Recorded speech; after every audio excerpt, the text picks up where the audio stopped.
Hello guys, இந்த வீடியோவில் நம்ம என்ன டிஸ்கஸ் பண்ண போகிறோம்னு பார்த்தீங்கன்னா, இப்போ வந்து விஜய் அவர்கள் வந்து கோவை மாவட்டத்துக்கு வந்து சென்றிருக்காரு.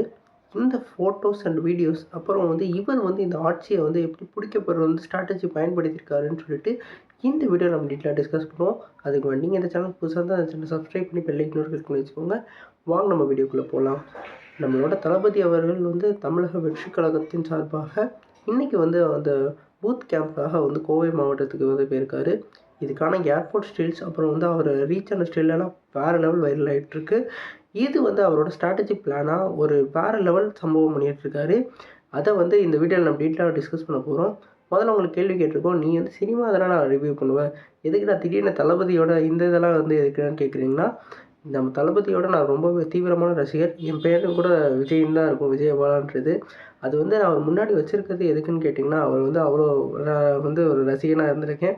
அவர் வந்து எனக்கு வந்து ஆட்சியை கண்டிப்பாக அவர் பிடிக்கணுன்றது ஒரு ஆர்வமாக இருந்தாலும், அவர் எப்படியெல்லாம் பிடிக்க அவர் வந்து ஸ்ட்ராட்டஜி பண்ணுறாருன்னு சொல்லி உங்கள்கிட்டையும் தெரிவிக்குன்றது என்னோட நோக்கமாக இருக்குது. இப்போ அவரோட ஸ்ட்ராட்டஜியெல்லாம் பார்ப்போம். பூத் கேம்ப் மூலமாக வந்து முதல்ல வந்து எங்கெங்கெல்லாம் என்னென்ன பிரச்சனை இருக்குது, எப்படி எப்படி ஃபேஸ் பண்ணணும், மக்களுக்கு எப்படியெல்லாம் சேவை வேணும்னு சொல்லிட்டு இன்றைக்கும் நாளைக்கும் வந்து ஒரு ஆலோசனை கூட்டம் நடக்க போகுது. இது வந்து ஒரு வேறு லெவல் ஆலோசனை கூட்டமாக இப்போ வந்து பேசப்பட்டுருக்கு. குறிப்பாக வந்து கோவையில் அவர் கொடுக்குற ரெஸ்பான்ஸ்னு பார்த்திங்கன்னா, ஒரு வேறு லெவல் ரெஸ்பான்ஸ் கொடுத்துக்கிட்டு இருக்காங்க. அவருக்கான ஒரு ரேஞ்சை வந்து இந்த மாநாட்டிலே நமக்கு தெரிய போகுது. குறிப்பாக அவர் ஏர்போர்ட்லேருந்து அவர் வந்து வந்துக்கிட்டு இருக்க ஸ்டில்லை ஃபுல்லாக வேறு லெவலில் கொண்டாடிக்கிட்டு இருக்காங்க அவர் வரவேற்பதை.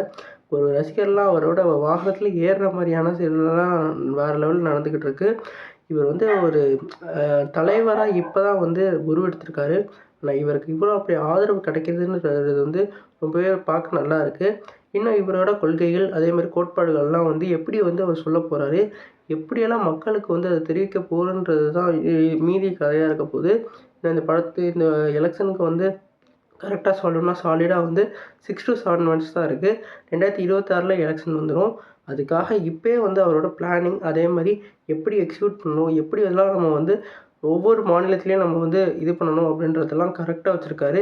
குறிப்பாக வந்து அந்த பூத் கேம்ப் எதுக்கு வைக்கிறாங்கன்னா, அவங்க வந்து எந்தெந்த பிரச்சனையை எங்கெங்கே தீர்க்கணும் அப்படின்றத ஒரு கருத்தரங்கம் மாதிரி அதை வந்து தெரிவிக்கிறதுக்காக தான் இந்த பூத் கேம்ப் வைக்கிறாங்க. கண்டிப்பாக இந்த பூத் கேம்பில் ஒரு வேறு லெவலில் தீர்மானம் கண்டிப்பாக எடுப்பாங்க. நீங்கள் சொல்லுங்கள் ஃப்ரெண்ட்ஸ், நம்மளோட தளபதி வந்து அவர் எலெக்ஷனில் நிற்கிறத பற்றி என்ன நினைக்கிறீங்க? இப்போ கோவையில் அவர் வந்திருக்க அந்த செயலையும் அவர் வரவேற்பையும் பார்த்து என்ன நினைக்கிறீங்கன்னு சொல்லிட்டு கமெண்ட் பாக்ஸில் கமெண்ட் பண்ணுங்கள். இந்த வீடியோ உங்களுக்கு சாட்டிஸ்ஃபை லைக் பண்ணுங்கள். இந்த சேனலுக்கு புதுசாக சப்ஸ்கிரைப் பண்ணுங்கள். நன்றி.